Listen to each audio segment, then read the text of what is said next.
Hello students, welcome to science beta YouTube channel. आज class 11 biology. अच्छा, आगे दिन হয়েছিল পার্ট 3, আজকে যেটা হবে পার্ট 4। আজকে কি পড়ব? কার্বোহাইড্রেটের পরিপাক, অর্থাৎ কার্বোহাইড্রেট জাতীয় খাদ্যটা কীরকম ভাবে পরিপাক হয়। বোঝা গেল? আচ্ছা, পরিপাক মানে কি? কোনো জটিল খাদ্যবস্তু সরল খাদ্যতে রূপান্তরিত হওয়া। আচ্ছা, আমাদের কার্বোহাইড্রেট কি? কার্বোহাইড্রেটের জটিল ফর্ম কি? স্টার্চ অথবা পলিস্যাকারাইড বা ডাইস্যাকারাইড থেকে কী করবো আমরা? মনোস্যাকারাইড। কার্বোহাইড্রেটের পরিপাক, কার্বোহাইড্রেটের ডাইজেশন মানে পলিস্যাকারাইড অর্থাৎ বহু শর্করা অথবা ডাইস্যাকারাইড দ্বিশর্করা থেকে কিসে রূপান্তরিত হবে? আমার মনোস্যাকারাইডে, অর্থাৎ মনোস্যাকারাইডে রূপান্তরিত হবে, অর্থাৎ এক শর্করাতে রূপান্তরিত হবে, অর্থাৎ এটা সরল খাদ্যবস্তুতে রূপান্তরিত হবে। কিসের জন্য করব আমরা? শ্বসনের উপযোগী করে তোলা যায়। ঠিক আছে। আচ্ছা, আগে আমরা দেখে নেব যে কয়েকটা মনোস্যাকারাইড, কয়েকটা ডাইস্যাকারাইড এবং কয়েকটা পলিস্যাকারাইডের উদাহরণ আগে দেখে দিচ্ছি। যেমন মনোস্যাকারাইড কী কী আছে? মনোস্যাকারাইড, ডাইস্যাকারাইড,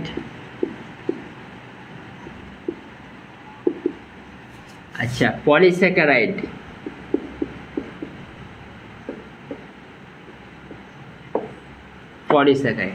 কি কি আছে?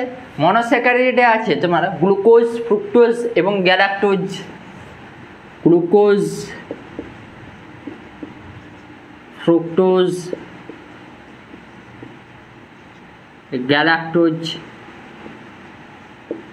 অর্থাৎ কোনো খাদ্যবস্তুকে যদি এগুলোতে আমরা রূপান্তরিত করতে পারি তাহলে ওই খাদ্যবস্তু তাহলে আমাদের পরিপাক হয়ে যাবে। বোঝা গেল? যে ডাইস্যাকারাইডে কী কী আছে? ডাইস্যাকারাইডে আছে আমাদের সুক্রোজ, আর কি আছে তোমার? আর আছে তোমার সুক্রোজ আছে, আর তোমার আছে মাল্টোজ আছে, আর কি আছে তোমার? আর কি আছে? Lactose. Sucrose, maltose, lactose. Sucrose,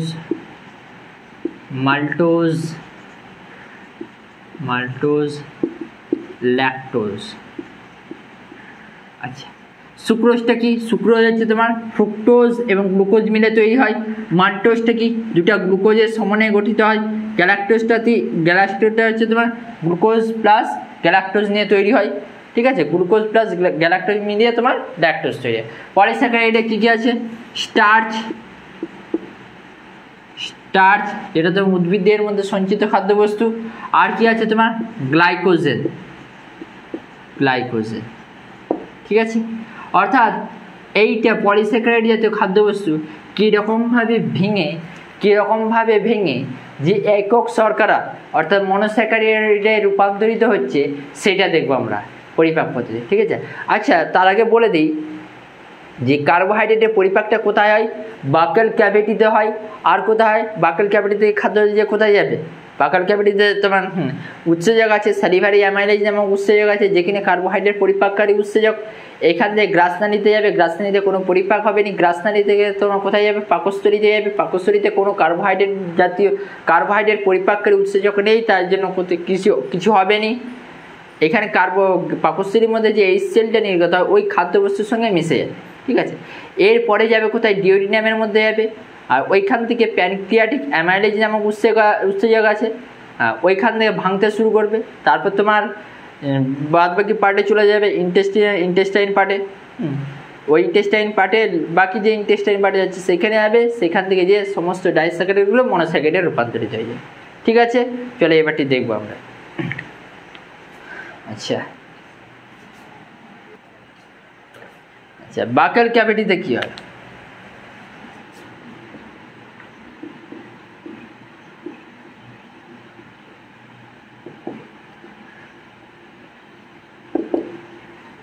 আচ্ছা, সর্বপ্রথম কোথায় যায় খাদ্যটা? বাকেল ক্যাভিটি অর্থাৎ মুখগহ্বরের মধ্যে।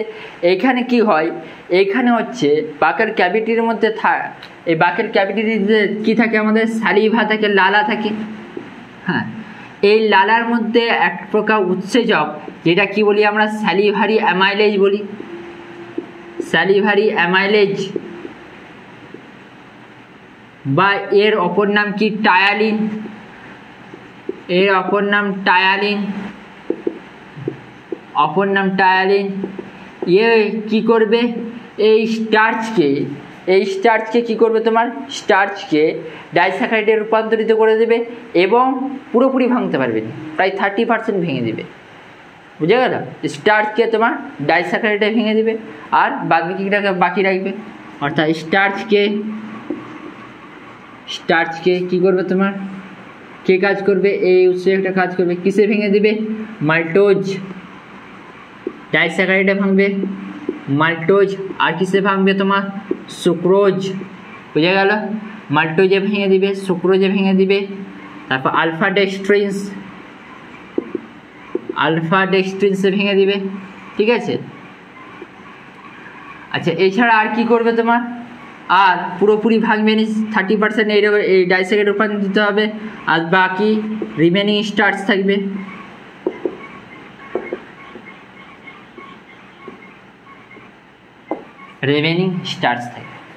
অর্থাৎ যে এইটা পুরোটি ভাঙতে পারবে। এরপরে এই খাদ্যটা কোথায় চলে আসবে, গ্রাসনালীর মধ্যে কোনো কার্বোহাইড্রেট ডাইজেস্টিভ এনজাইম অর্থাৎ কার্বোহাইড্রেট পরিপাককারী উৎসেচক নেই। ঠিক আছে? অর্থাৎ এরপরে কোথায় আসবে, পাকস্থলীর মধ্যে কি হবে সেটা দেখো, পাকস্থলীর মধ্যেও কোনো কার্বোহাইড্রেট পরিপাককারী উৎসেচক নেই।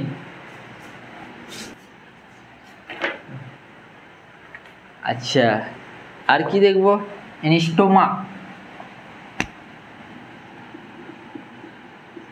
স্টোমাক অর্থাৎ পাকস্থলীতে কি হবে, পাকস্থলীর মধ্যে সর্বপ্রথম হচ্ছে লিখতে হবে যে পাকস্থলীর মধ্যে কোনো কার্বোহাইড্রেট পরিপাককারী উৎসেচক নেই, যার জন্য কার্বোহাইড্রেটের কোনো পরিপাক হবে না এখানে। আচ্ছা, তাহলে এখানে কি হবে, এখানে ওই স্টোমাক থেকে অর্থাৎ পাকস্থলী থেকে HCl নির্গত হয়, আর ওই HClটা ওই ফুডের সঙ্গে অর্থাৎ রিমেনিং স্টার্চ বলো আর ডাইস্যাকারাইড বলো, এই ফুডের সঙ্গে মিশে যাবে, ওই HClটা মিশে যাবে। যেটা গঠন করবে সেটাকে বলছি আমরা কাইম বলি, যে খাদ্যবস্তুটা গঠন করবে সেটাকে আমরা কি বলছি, কাইম বলছি। ঠিক আছে? এটাকে আমরা কাইম বলছি। এরপরে কোথায় আসবে, এখানকার পুরো খাদ্যবস্তুটা ডিওডিনামের মধ্যে চলে আসবে। আচ্ছা, এখানে কি, এখানকার মিডিয়ামটা অ্যাসিডিক মিডিয়াম, অর্থাৎ এখানকার মিডিয়ামটা হচ্ছে অ্যাসিডিক মিডিয়াম। এখানকার pH 1 থেকে 1.5। খাদ্যবস্তু ডিওডিনামের মধ্যে চলে এলো, ডিওডিনাম থেকে কি হলো,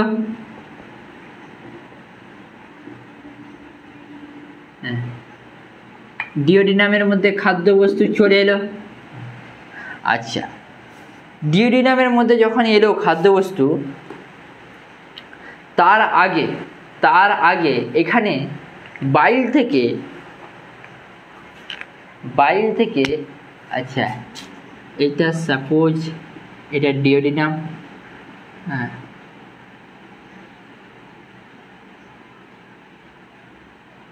এটা অগ্নাশয় নালী। ঠিক আছে?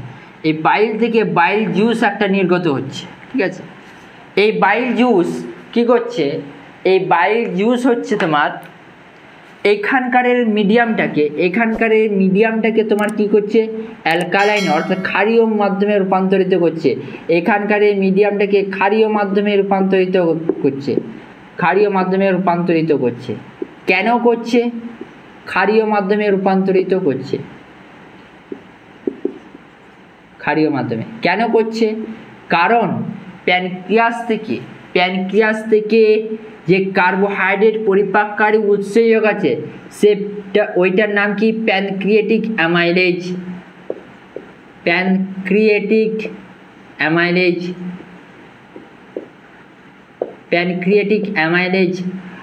আর এই প্যানক্রিয়েটিক অ্যামাইলেজ উৎসেচকটি শুধুমাত্র ক্ষারীয় মাধ্যমে কাজ করবে,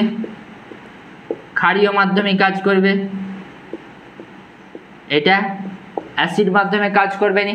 আর এখান থেকে যে স্টোমাক থেকে যে পাকস্থলীর যে খাদ্যটা আছে, এখানে মিডিয়ামটা কত, অ্যাসিডিক মিডিয়াম। আর এখান থেকে যে উৎসেচকটা নির্গত হচ্ছে ক্ষারীয় মাধ্যমে কাজ করবে, এইখানটাকে এই ক্ষারীয় মাধ্যমে রূপান্তরিত করতে কে সাহায্য করবে? এখান থেকে যে নির্গত হচ্ছে বায়ুর জুস সেটা রূপান্তরিত করতে হবে ক্ষারীয় মাধ্যমে। তখনকার এখানকার পিএইচটা কত হয়ে যাবে তোমার? পিএইচটা 7 থেকে 7.5 হয়ে যাবে, ঠিক আছে, 7 থেকে 7.5 হয়ে যাবে। এরপরে যেটা আছে এই প্যানক্রিয়াটিক অ্যামাইলেজ কি করবে? ওই যে বাকি যে স্টার্চগুলো পড়ে থাকলো, রিমেনিং স্টার্চগুলো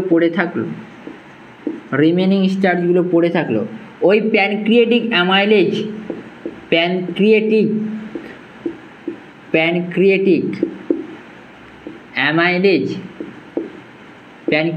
অ্যামাইলেজ কিসে পরিণত করে দিল?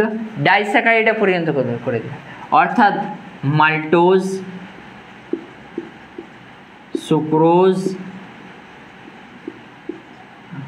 আর কি তোমার আলফা ডেক্সট্রিনসে পরিণত করে দিল। দিস অল আর ডাইস্যাকারাইড, অর্থাৎ দ্বিশর্করাতে রূপান্তরিত করে। আমার টার্গেট কি? এক শর্করাতে রূপান্তরিত করা, কারণ এক শর্করা হলেই আমার ডাইজেশন হয়ে যাবে, কার্বোহাইড্রেট ডাইজেশন হয়ে যাবে। আর এক শর্করাতে রূপান্তরিত হয়ে গেলে ওই পরিপাক খাদ্যটা তোমার কি হয়ে যাবে? শোষণে সহযোগী হয়ে যাবে, অর্থাৎ শোষণে উপযোগী হয়ে যাবে, ঠিক আছে। এরপরে যখন এইখানে এলো, এরপরে এখানে যে ডিওডিনাম ইলিয়াম জেজুনাম আছে, এরপরে ইন্টেস্টিনাল জুস থেকে ওই এলিয়াম বলো জেজুনাম বলো, ওইখান থেকে যে ইন্টেস্টিনাল জুস আছে ওইটাকে কি বলছি আমরা? সাক্কাস এন্টারিকাস বলি আমরা। আর ওই সাক্কাস এন্টারিকাস খাদ্যটা কোথায় চলে এলো? খাদ্যটা চলে এলো আমাদের স্মল ইন্টেস্টাইনের মধ্যে। আচ্ছা, ইন্টেস্টাইনের মধ্যে ইন্টেস্টিনাল জুসটাকে কি বলছি আমরা? সাক্কাস এন্টারিকাস। আর এই সাক্কাস এন্টারিকাসের মধ্যে উৎসেচকগুলির নাম কি? এই সাক্কাস এন্টারিকাস অর্থাৎ ইন্টেস্টিনাল ফ্লুইড। আর এখানকার যে উৎসেচক আছে এই উৎসেচকগুলোর নাম কি? সাক্কাস এন্টারিকাসের মধ্যে মাল্টেজ আছে, সুক্রেজ আছে, আর কি আছে? আলফা ডেক্সট্রিনেজ। আচ্ছা, এই মাল্টেজটা কার উপরে কাজ করবে? এই মাল্টেজটা মাল্টোজের উপর কাজ করবে। এই মাল্টোজের উপর কাজ করে তোমার কি করবে? তোমার গ্লুকোজ প্লাস গ্লুকোজে রূপান্তরিত করে দিবে, অর্থাৎ একক শর্করাতে রূপান্তরিত করে দিল। আচ্ছা, সুক্রোজ দ্বিশর্করা, এখানে কে কাজ করবে? সুক্রেজ নামক এনজাইম কাজ করবে, অর্থাৎ সুক্রেজ নামক উৎসেচক কাজ করবে। এখানে কিসে রূপান্তরিত করে দিবে? গ্লুকোজ প্লাস ফ্রুক্টোজে রূপান্তরিত করে দিল, সব এক শর্করা। আচ্ছা, আলফা ডেক্সট্রিনস এটা দ্বিশর্করা। আচ্ছা, এইখানে কি কাজ করবে তোমার? আলফা ডেক্সট্রিনেজ এটা কি করবে তোমার? আলফা ডেক্সট্রিনেজ গ্লুকোজ প্লাস গ্লুকোজে রূপান্তরিত করে দিল, অর্থাৎ এগুলো সব একক শর্করা।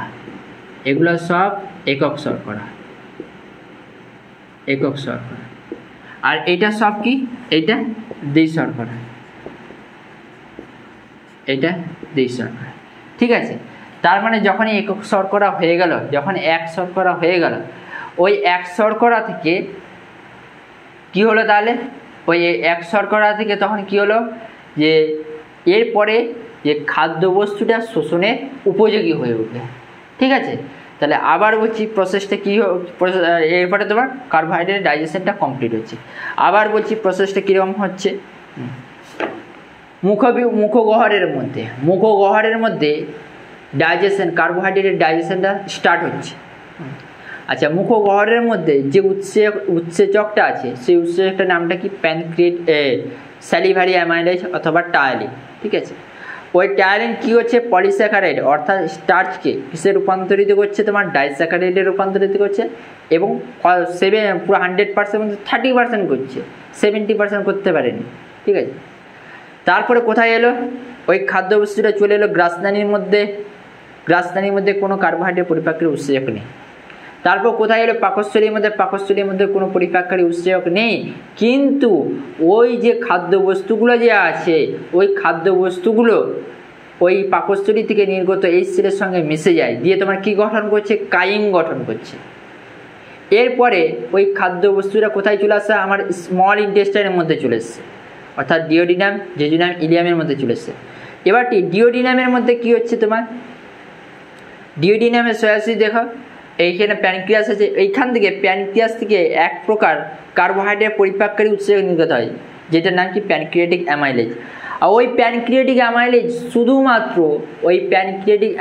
শুধুমাত্র অ্যালকালাইন মিডিয়ামেই কাজ করবে, শুধুমাত্র অ্যালকালাইন মিডিয়ামে কাজ করে, অর্থাৎ ক্ষারীয় মাধ্যমে কাজ করবে। অ্যাসিডিটি মিডিয়ামে কাজ করবে না। তখন এখান থেকে যে পাকস্থলী থেকে যে খাদ্যবস্তুটা নির্গত হয়েছিল, ওই খাদ্যবস্তুটার পিএইচ কত ছিল, তোমার 1 থেকে 1.5, অর্থাৎ এটা অ্যাসিডিক মিডিয়াম। আর এখান থেকে অ্যালকালাইন মিডিয়ামে কে রূপান্তরিত করতে সাহায্য করে, বাইল থেকে, অর্থাৎ পিত্ত থেকে নির্গত পিত্তরস। ঠিক আছে, বুঝতে পেরেছ? এরপরে এই প্যানক্রিয়াটিক অ্যামাইলেজ হচ্ছে স্যালিভারি অ্যামাইলেজের থেকেও বেশি পরিপাককারী, অর্থাৎ বেশি স্ট্রং। বাচ্চা শিশুদের ক্ষেত্রে বা যারা দেখে নেবে যে 6 মাস না হলে অন্নপ্রাশন হয় না, 6 মাস না হলে অন্নপ্রাশন দেওয়াটা ঠিক নয়, কারণ এইটাই যে শিশুদের মধ্যে এই প্যানক্রিয়াটিক অ্যামাইলেজটা তৈরি হয় না।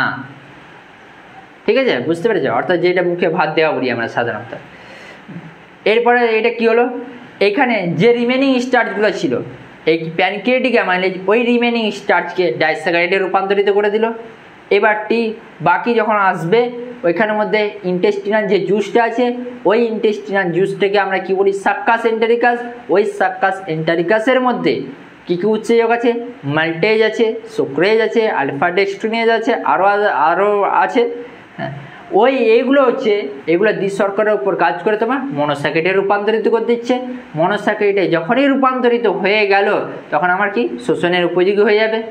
ঠিক আছে, যখনই শোষণের উপযোগী হয়ে যাবে, সহজেই এইসব খাদ্যবস্তুগুলো শোষণ হয়ে যায়। ঠিক আছে, আজকে এতটাই। আর যে যেখানে বুঝতে পারোনি কমেন্ট সেকশনে কমেন্ট করো, আর ভিডিওটাকে শেয়ার করো এবং লাইক করো।